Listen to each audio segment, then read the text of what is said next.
Hi, this is Professor Fernandez. This is video 4 in lesson 13. We're changing gears here from the previous 3 videos in this lesson to talk about a different topic, namely critical points and the increasing-decreasing test. So I'm going to talk about that within the context of this example from Calculus Simplified. So the example says, find the intervals of increase and decrease for a particular function. This is a new topic. We are now on the road to talking about optimization. What are the largest values? What are the smallest values? Before we do that, traditionally in the calculus course, we talk about figuring out how the function changes as we move along the x direction. Does it increase? Does it decrease? Because you can see that, over here, for example, I'll zoom in. This is the actual graph of this function. It seems to be increasing, and then it kind of levels off, and then it decreases, and then it levels off, then it increases again. So these are good candidates for maxima and minima, depending on how we define them. They are not the absolute maxima and minima. We'll talk about that later. They are more like the local maxima and minima. We'll also talk about that later. But all of that is predicated, as I just drew here, on understanding how the function increases and decreases, which is what we'll do in this video. So the first thing I want to point out, there is a lot in the textbook in terms of a lead up to this concept, so I don't want to review all of that. That would make for a very long video. So instead, I'm just going to review the box 4.3, which is what we end up getting to after we talk about all the small details for how to figure out where a function increases and decreases. So I'm going to zoom in to review that. So to determine the intervals on which a function is increasing or decreasing, first we find the critical numbers, right? I'll tell you what that is in a minute. And plot them on a number line. Then we evaluate the function for the x values in the intervals between those critical numbers. They also have to be in the domain of f. And then we use a theorem, which I'll show you in a minute, to determine the intervals of increase and decrease of f. All right, so in order, first thing we do is we find the critical numbers. What are the critical numbers? Here they are. So suppose f is a function and c is in the domain of f, and we're not thinking here of an endpoint. We say then that c is a critical number of the function if the derivative is either 0 or does not exist there. So that's the first step over here. So find the critical numbers and plot them on a number line. So let's go back to the example. Step number 1, find the critical numbers. So we need the derivative. So f prime of x, this is a cubic function. We are going to differentiate x cubed, get 3x squared. Differentiate 3x, get 3. And then we are going to find where f prime of c is 0 or f prime of c does not exist. The c in this definition is the critical number, right? C is a critical number. So we're going to set this equal to 0, and we're going to figure out where it does not exist. Okay.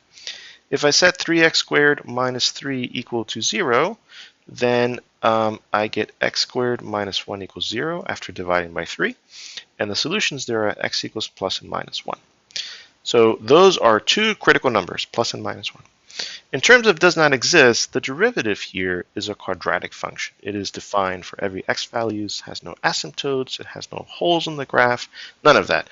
So there are no contributions to the critical numbers from x values where the derivative does not exist. So our conclusion here is x equals -1, x equals 1. Those are our critical numbers. Continuing on in our increasing-decreasing test box here, evaluate, one last thing, plot these on a number line. So I'm going to create a number line here, and here is -1, and here is 1. This is a number line for x.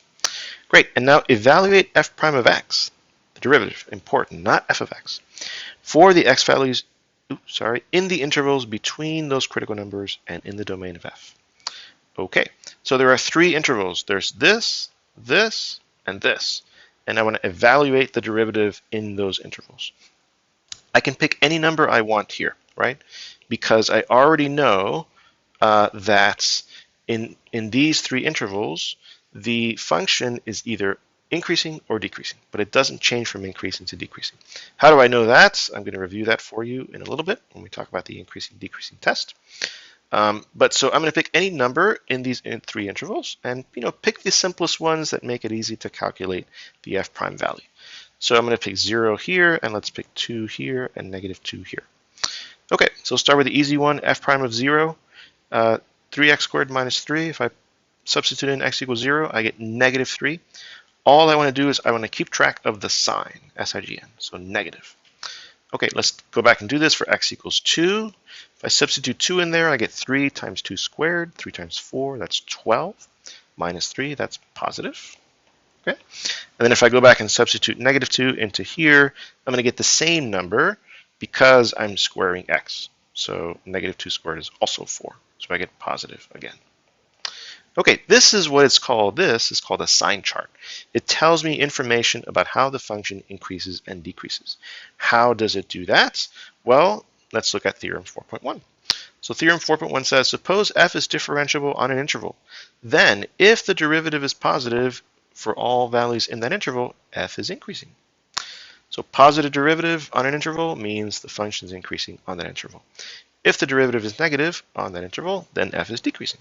Negative derivative on the interval means function is decreasing. Okay, so I go back to my sign chart, and now I can apply. So by theorem, I can apply this Theorem 4.1. F of x is increasing, decreasing, right? Let's figure out the intervals. Wherever the derivative is positive, the function is increasing on that interval. The derivative is positive on this side of the number line, and also on this side of the number line. So values of x bigger than 1 and less than negative 1. So derivative is positive there, function is increasing there. So everything up to negative 1, and or union, everything up from 1 onto infinity.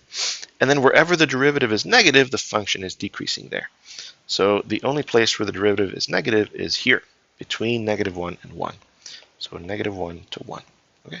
Notice that this theorem is about differentiability on the open interval. And again, we were talking about critical numbers not being endpoints. So, it kind of doesn't make sense to talk about an endpoint and talk about increasing or decreasing, right? Because increasing, decreasing, you need some movement, right? If I tell you the function is increasing here, I'm tracing out a bunch of different x values. So we're not saying anything about endpoints here. We're saying information about intervals. Okay, so that has been a very quick little review of the increasing decreasing test. By the way, this box here really is the increasing decreasing test. And just as a quick final thought, it's a 3-step procedure. So the first thing you do is you find the critical numbers.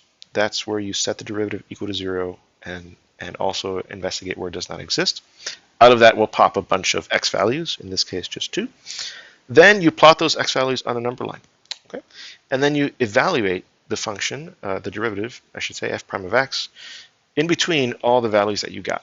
And you're looking just for a sign, SIGN. You don't really care about the actual number. Because you then use this Theorem 4.1 to tell you that if the derivative is positive or negative, that will tell you increasing or decreasing on any of these intervals. Last thing I'll point out is that, because we've done this whole example now, you might want to remind yourself of that theorem once you do the sign chart by just putting in some slopes here.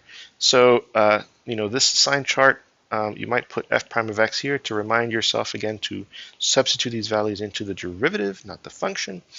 And then once you get a positive, for example, this theorem tells you that the function is increasing on that interval, so you might want to put something like this. Okay? And then the negative over here tells you the function is decreasing. You might want to do something like that.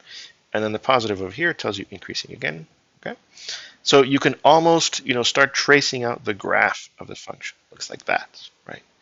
And that's nice because when you look at the actual graph over here, you can see the resemblance, right? It goes up to negative 1, and then it comes down, up to 1, and then it goes back up again. That looks, roughly like the sketch we've just drawn up here. Great, thanks for watching.